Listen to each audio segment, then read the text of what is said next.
Hi, everybody. Welcome to my homestead and welcome to my channel. My name is Jared.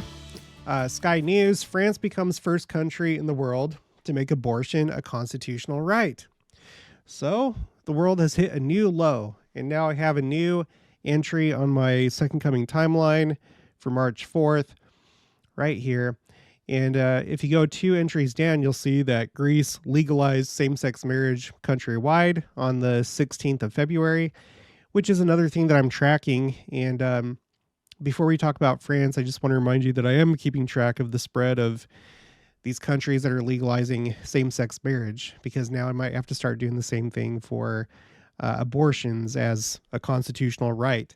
So actually, at first I was just keeping track of this on my Second Coming timeline, but I decided to create a new spreadsheet. And I've been doing a lot of that lately because I've acquired so much information that now I'm starting to have to have these specific spreadsheets for these different timelines, so we can analyze these events better. So this new spreadsheet is called Timeline Same-Sex Marriage, and it's just the chronology of all these countries that have decided to legalize same-sex marriage. And I did a line, or not a line, I can't remember what is this called again? A column chart. So I created a column chart so we can kind of visualize it, and you can see it's been going up. In fact, I should have done this. Let's go. Excuse me. Let's add a trend line. So there's the trend from the year 2001 until now. It's going up. So far, according to my count, let's go back here. Greece is the 37th nation to legalize same-sex marriage. So if this is going to go worldwide, there's still a long ways to go. And hopefully, it doesn't continue, but it's not looking good. And the biggest year, where you had the largest number of countries legalize same-sex marriage, was 2022. And of course, that's during President Nelson's time. That's the same year that he said that he called on us to be the people of the Second Coming, and said that the most powerful manifestations of the Savior's power would be seen between then and the sign of the Son of Man. So it's just interesting how that happened. But yeah, so we have all these new depths to which we're descending in the world. And let's get back to France. So okay, so there it is. There's the House of Parliament. France has become the first country in the world to make abortion a constitutional right, with the country's government saying that the move is in response to a tightening of laws in the U.S. That's kind of weird. If you truly believe that it's a right, then you don't do that in response to anything. You do it because, it's a right. So that's kind of a weird thing to say. A bill that was adopted by France's Senate after a vote on the 20th of February has been approved in an overwhelmingly 780 to 72 vote in a joint session of Parliament on Monday. So it doesn't look like things were even just split down the middle or anything like that. Not even close, just overwhelmingly 780 to 72. What's that percentage? Let's look at that. 72 to 100, 780. So 9%. So out of all those, 9% were against it. So that's pretty sad. We're sending a message to all women. Your body belongs to you and no one can decide for you. Prime Minister Gabriel Attal told ministers of parliament and senators gathered for a special vote under the gilded ceilings of the Versailles Palace just outside Paris. And there they are clapping. There were jubilant scenes of celebration all over France as women's rights activists hailed the measure promised by President Emmanuel Macron following a rollback of abortion rights in the United States, where the Supreme Court overturned a 50-year-old ruling that used to guarantee it in 2022. And that's almost surreal that even happened. And that was a move in the right direction. But here we have France going in the wrong direction. And I guarantee, my guess is that this is going to start a domino effect. Probably centered on Europe. I wouldn't be surprised if Canada did it, but I guarantee this is the start of a domino effect, just like gay marriage. The introduction to the French legislation said, quote, "Unfortunately, this event in the U.S. is not isolated." Unfortunately.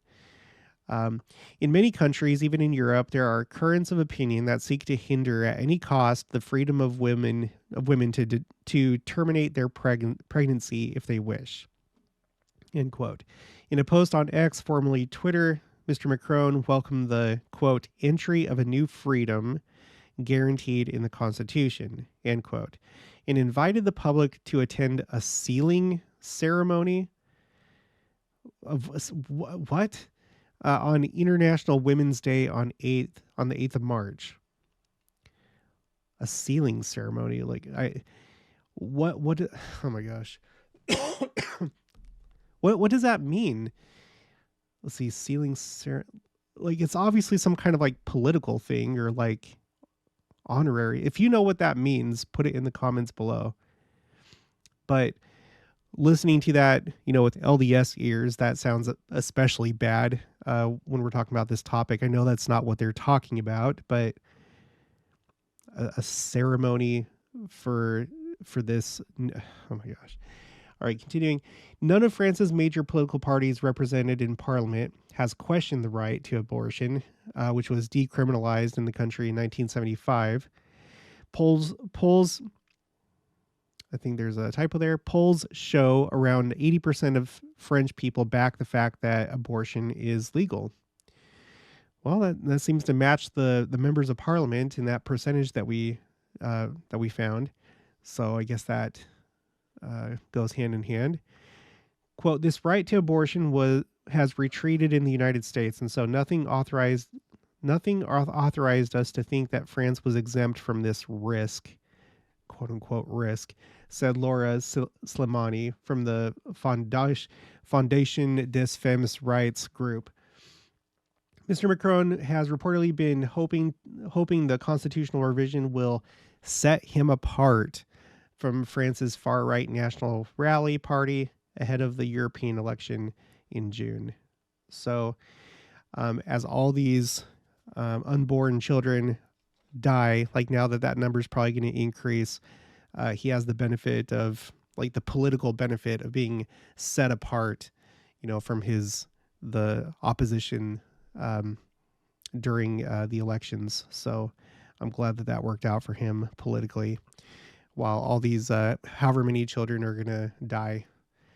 So, okay, sorry. Usually I try not to be negative, pessimistic, or political, but this is just, oh my gosh. It's really a new low, and I'm really concerned. I really think that pretty soon I'm going to be setting up a spreadsheet just like this, but for countries that nationwide legalize or adopt into their constitution, I guess, abortion as a constitutional right. How sad. And this is really bad. Like, same-sex marriage, that's really bad, but abortion, I feel like that's much, much, much worse. We're going to read some things, by the way. We're going to read from Boyd K. Packer, President Nelson.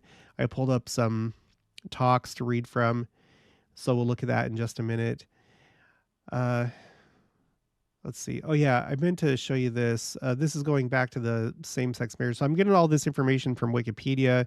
Wikipedia has a map here that you can look at. So this is like in the dark blue. These are countries that have legalized same-sex marriage nationwide.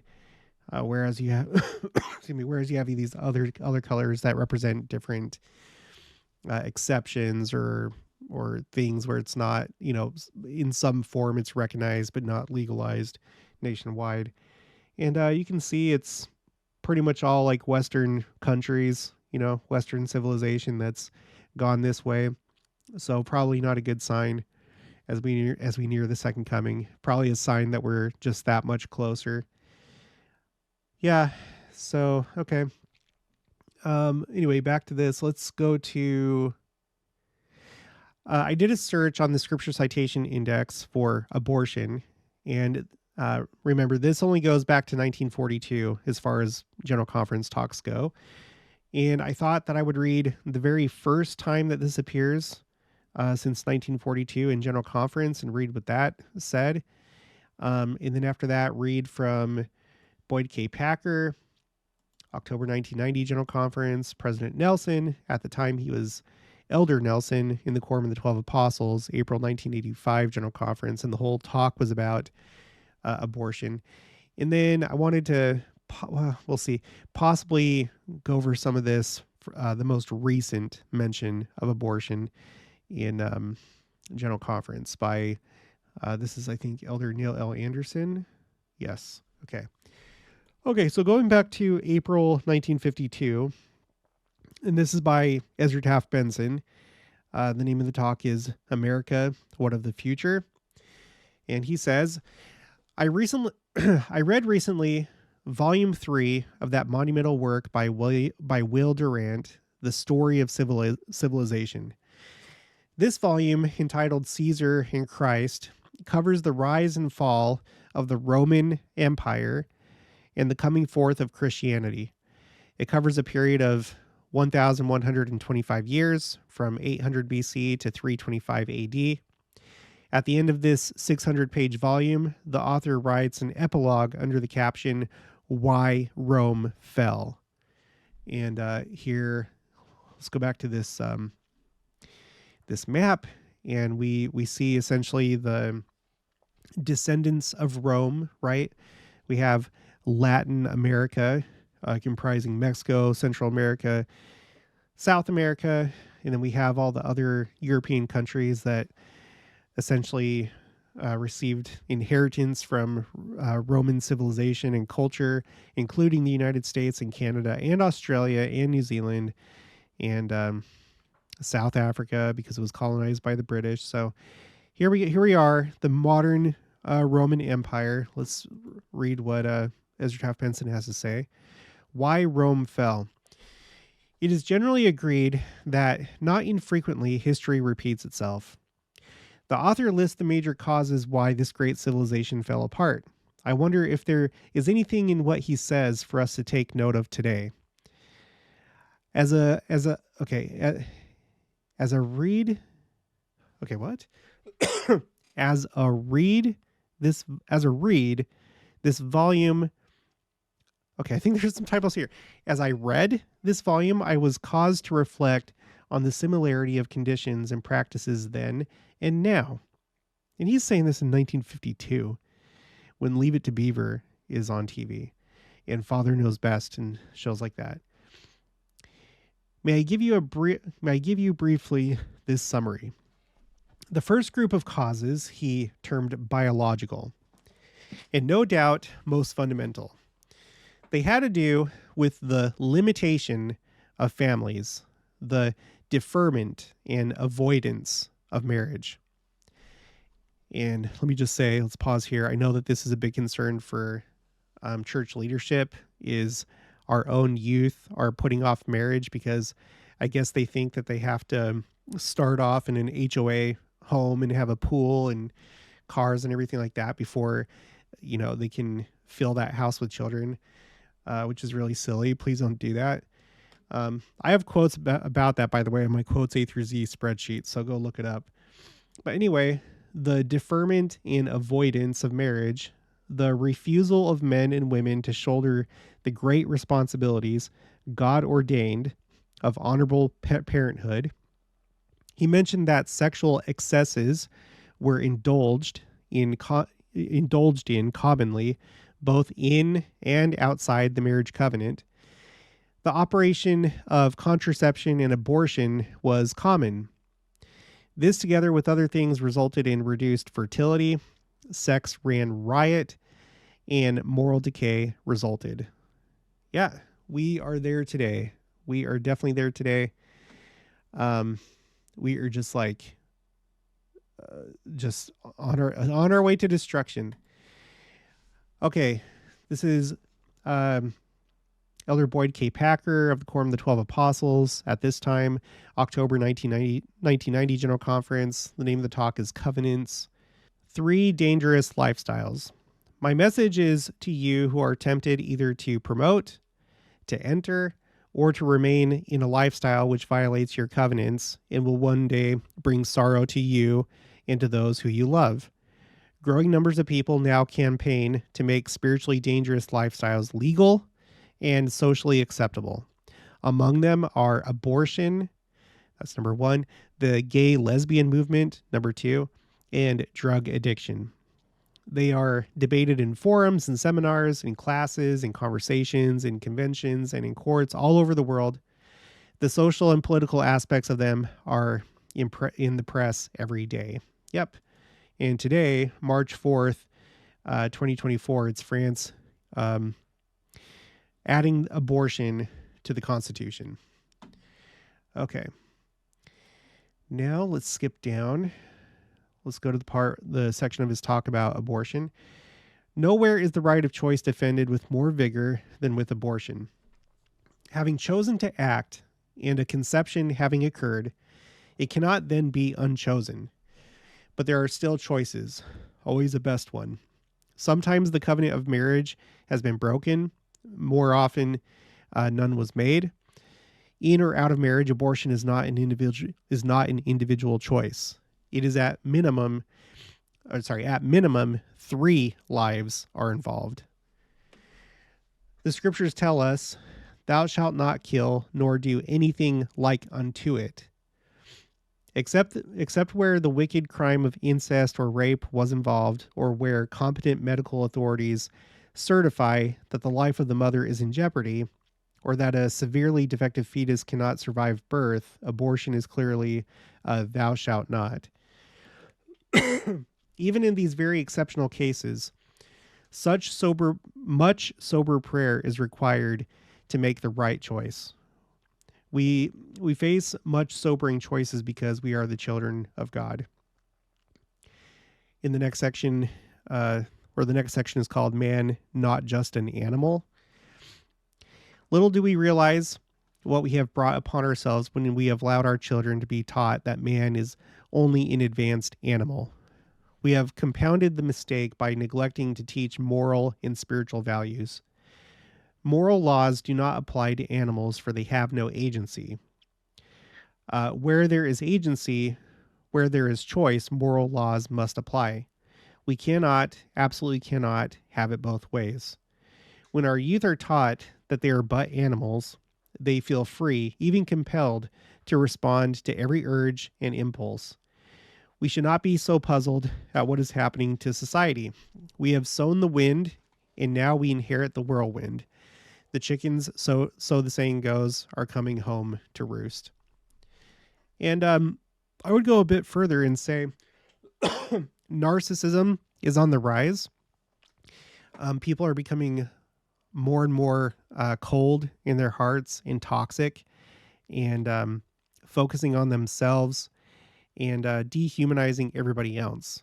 Basically going through life as though it's a video game and you're the only human player and everybody else is just an NPC, or in other words, like, computer characters. That's essentially what narcissism is. Narcissism, psychopathy, all these like toxic personalities and whatever. And it makes sense to me how abortion would be popular with them, because they live their lives like animals, not having any core values, not viewing other people with any worth, not even their own children or people that they're married to, or quote unquote friends. Essentially everybody is a tool in their life. And everything is meant to please that toxic person. So when something inconvenient happens, like a pregnancy, just take care of it. No big deal. It's not your fault, because that's the other thing, is always like avoiding blame and guilt, never thinking that you do anything wrong. And so you can see how these people would think this way when it comes to abortion. They essentially live like animals, get pregnant, and then don't see any issue with just taking care of we have the technology, we have the medical expertise, so just take care of it. No big deal. That's how they think. And don't think that I'm saying that everybody that's had an abortion is a narcissist or a psychopath. Unfortunately, there are good people that can be pressured by their parents probably being narcissists, or just confused or misguided and making mistakes. Obviously, it's kind of silly that you and I always have to put that disclaimer out there that we're not talking about everybody, but I guess we'll just continue to do it. I'm not talking about everybody that does an abortion is a narcissist, but I'm sure, my guess is that a large majority of them are. These people lacking love, empathy, and seeing value in others. It makes perfect sense. Okay, now we're going to go to, at the time, Elder Russell M. Nelson of the Quorum of the 12 Apostles, April 1985 General Conference. The name of the talk is Reverence for Life. And I'm going to read a little bit more from this one because the whole talk is about it. He says, a heavy toll on life is included among the evils of war. Data from all nations are appalling. For the United States of America, 100,000 were killed in World War I. Over 400,000 died in World War II. In the first 200 years as a nation, the lives of over 1 million Americans were lost due to war. Regrettably, as is the loss of loved ones from war, these figures are dwarfed by the total of a new war that annually claims more casualties than the total number of fatalities from all the wars of this nation. Every year. It is a war on the defenseless and the voiceless. It is a war on the unborn. This war, labeled quote-unquote abortion, is of epidemic proportion and is waged globally. Over 55 million abortions were reported worldwide in the year 1974 alone. 64% of the world's population now live in countries that legally sanction this practice. In the United States of America, over 1.5 million abortions are performed annually. About 25 to 30% of all pregnancies now end in abortion. In some metropolitan areas, there are more abortions performed than live births. Comparable data also come from other nations. So it is a lot. And by the way, I decided to put abortion on my phrase tracker, where this is a tally of general conference talks that include these words and phrases. So, for example, the word abortion was used one time in the year 2021. Okay, so we're just looking at this column right here. You can see that there was like a space of time right here between 2001 and 2012. And then it kind of picks up, right? But when we go back in time, it's actually a lot more frequent, with a big spike in the early 90s, and then an even bigger spike in mostly the 70s. Yeah, starting with 1970 and with the spike in 1978. So, and I don't think that it's like they've stopped talking about it because it's less important or because things have gotten better. It's like, I think the world has made its choice. Well, I don't know. You can put in the comments why you think they haven't talked about it as much.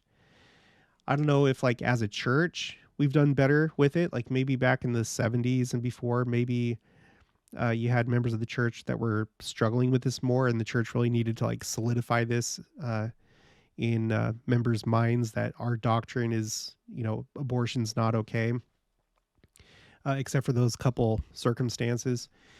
Yeah, let me know. But this is how it went. So the 70s by far took the cake as far as abortion talk goes in general conference talks, and then there was like a spike in the early 90s, and then it's kind of come back a little bit since 2012. Okay, so anyway, back to President Nelson. The Lord has repeatedly declared this divine imperative: "Thou shalt not kill." Recently, he added in D&C 59:6, "nor do anything like unto it." Even before the fullness of the gospel was restored, the enlightened understood the sanctity of life. John Calvin, the 16th century reformer, wrote, quote, "If it seems more horrible to kill a man in his own house than in a field," If it seems more horrible to kill a man in his own house than in a field, because a man's house is his place of most secure refuge, it ought surely to be deemed more atrocious to destroy a fetus in the womb before it has come to light. And I like that. Yeah, because home, or when you're a fetus, your mother is supposed to be the most safe place for you. So it's awful. It's disgusting. Okay, these slogans begin with proper concern for the health of the mother. He's talking about these political slogans. Infrequently, instances may occur in which the continuation of pregnancy could be life-threatening to the mother. When deemed by competent medical authorities that the life of one must be terminated in order to save the life of the other, many agree that it is better to spare the mother. But these circumstances are rare, particularly where modern medical care is available. Another sympathetic concern applies to pregnancies resulting from rape or incest. The tragedy of this despoilment is compounded because in such relationships, freedom of choice is denied the woman who is innocently involved.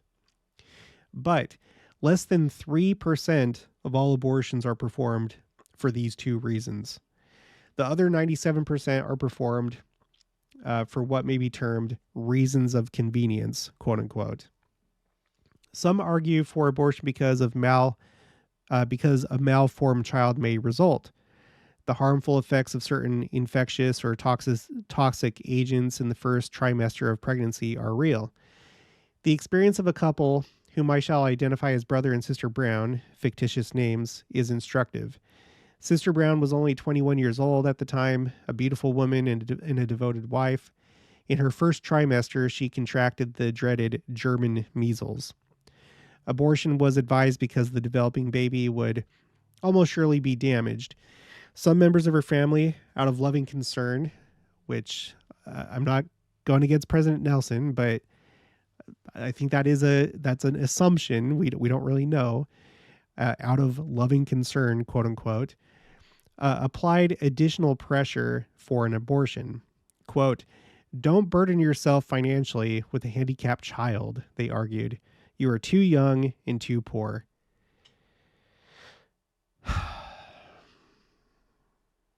I'm sure some of you have toxic parents, in-laws that always seem to discourage you from even just having healthy children. They don't want you to have children, or they want your kids to go to, preschool, daycare. You should be out there working. They might say to the wife, don't worry about kids. You work on you. Like that, this like disgusting narcissistic philosophy of today that you need to work on yourself and, go have fun, go travel the world, work on your career. Don't burden yourself with kids. I wouldn't be surprised.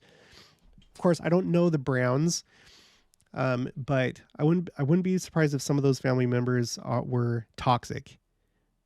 I have so many. It's not based on nothing. I have so many stories I could tell, but I have to be careful with this channel. But I think some of you know. Some of you absolutely understand where this is truly coming from for some people when they advise, "No, you're too young. Who cares? We're talking about a life."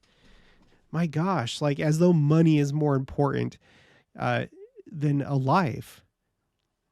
I would go live in this street if that's what I had to do okay.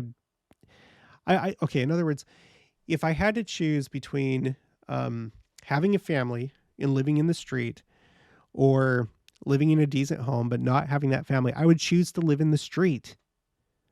I'm not going to swap money and property for people, for my children. My gosh, if I have to go broke, then so be it. Disgusting. These disgusting people. Okay. And then later, here's the aftermath of the story. When recently asked about When recently asked how they felt about their once weighty decision, the mother quickly responded, quote, "She is one of the great joys of my life. She is such a choice spirit. Though she lost the sense of hearing, she is compensated with augmented ability otherwise. Her eyes are alive with constant attention. She excels in dancing, even though she perceives the sounds of music from vibrations. She has served as an officer in school, but most significant is her guileless spirit, her unconditional love. She has taught us to serve and to share. Her spiritual insights have helped us to know God and his purposes. My husband and I are so grateful that she is one of our children." Okay, later on, another contention raised is that a woman is free to choose what she does with her own body. Yeah, we just read that from this awful article right here on Sky News. To a certain extent, that is true for all of us. We are free to think, we are free to plan, and then we are free to do. But once an action has been taken, we are never free from its consequences. Those considering abortion have already exercised certain choices. To clarify this concept, which clarification shouldn't be necessary, I don't think, but in case you can't grasp it, we can learn from the astronaut. Anytime during the selection process, planning and preparation, he is free to withdraw. But once the powerful rocket fuel is ignited, he is no longer free to choose. Now he is bound by the consequences of his choice. Even if difficulties develop and he might wish otherwise, the choice made was sealed by action. So it is with those who would tamper with the God-given power of procreation. They are free to think and plan otherwise, but their choice is sealed by action. All right, just a few more things. It is not a question of when, quote unquote, meaningful life begins, or when the spirit quickens, quote unquote, the body. And I've heard this before. In fact, somebody in my own family was talking about this when they were a teenager. I don't know if they had heard it from someone else or came up with that themselves, but you always have like a lot of times with like toxic people, you get into this like attorney lawyer type mindset where you want to like see where the limits are. You're trying to like see what you can get away with. And so you get very, very technical, and it's essentially like a heavy, if not exclusive, reliance on the letter of the law, and pretending like it's dead and not understanding the spirit of the law. Because there's a lot of times where, yes, you can do things, but should you? Right? And in this case, it's like it's even more, the consequences are even more severe because we're talking about somebody's life. We're talking about taking away somebody's life. And so to like nitpick and try and get technical and legalistic about it to see, if this is okay, I feel like that person is probably devoid of heart and spirit. And it's just a natural man, basically an animal that's doing this, trying to just get away with it, right? It is not a question of when meaningful life begins or when the spirit quickens the body. In the biological sciences, it is known that life begins when two germ cells unite to become one cell, bringing together 23 chromosomes from both the father and from the mother. These chromosomes contain thousands of genes. In a marvelous process involving a combination of genetic coding by which all the basic human characteristics of the unborn person are established, a new DNA complex is formed. A continuum of growth results in a new human being. The onset of life is not a debatable issue, but a fact of science. Okay, later. Another excuse some use to justify abortion relates to population control. Oh, yeah. Many in developing nations, let's look at that map again. Many in developing nations unknowingly ascribe their lack of Many in developing nations unknowingly ascribe their lack of prosperity to overpopulation.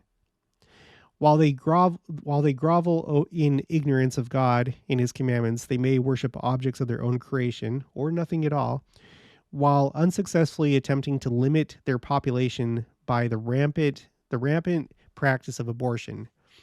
They live in squalor, oblivious to the divine teaching stated in the scriptures not once but 34 times that people will prosper in the land only if they obey the commandments of God. So there's this thing too, basically being selfish and prideful and focusing on your own prosperity and not caring about future generations, or wanting to limit it for your own comfort, and so that you can have like all the fun in your life and not be weighed down by your own children or grandchildren, right? Less responsibility, more focusing on yourself. And then as like a society, not having to worry about so many, whatever the concern is, homeless people or traffic. Maybe traffic is an inconvenience for you, so you want less people in the world. And there are people that are petty like that.